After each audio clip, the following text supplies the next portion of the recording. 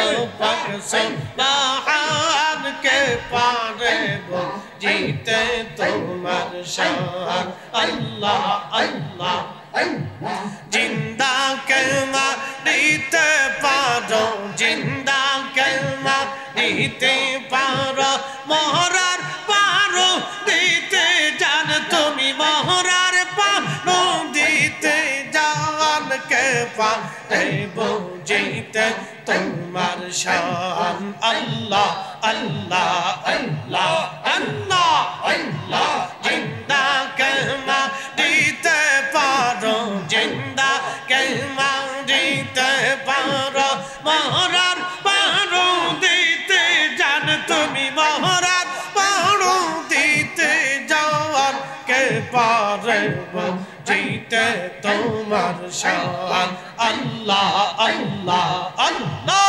আল্লাহ আল্লাহ আল্লাহ আল্লাহ আল্লাহ আল্লাহ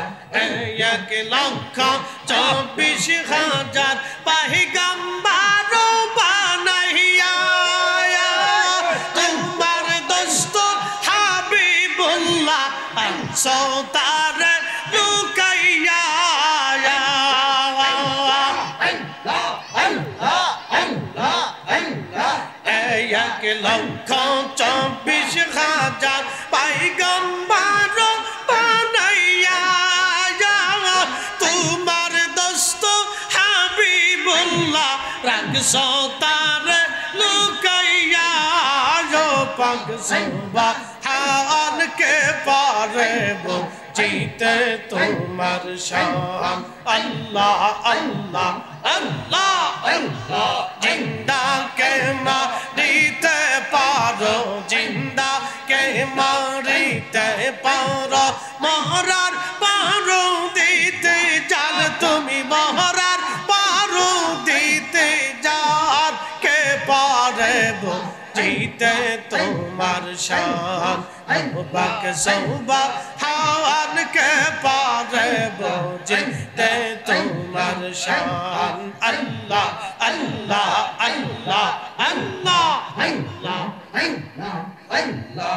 আল্লাহ আল্লাহ আল্লাহ আল্লাহ আল্লাহ আল্লাহ আল্লাহ আল্লাহ আল্লাহ কেনে যে ভালো বাসিলাম রে মুর্শিদ কেনে যে ভালো বাসিলাম রে আগে তো না জানিয়া কে সৈনা বুঝিয়া কেনে যে ভালো বাসিলাম রে আল্লাহ আল্লাহ আল্লাহ জবান খোলে আল্লাহ আল্লাহ আল্লাহ আল্লাহ ভালো বেশি খুদাই আদম হাওয়া বানাই ভালো বেশি খুদাই আদম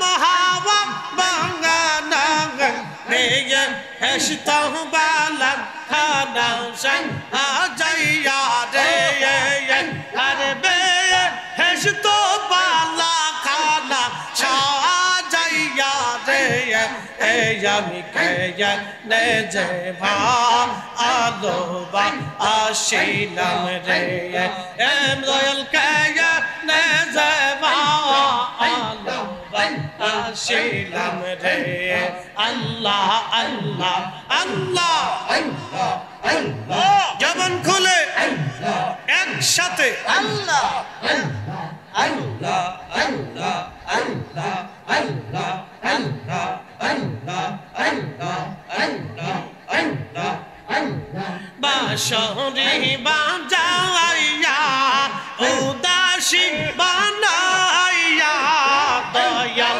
বাঁশরি বাজাইয়া উদাসী বানাইয়া দেয় এসবি দাসে আমায় ঘুরাইলা রে দয়াল দে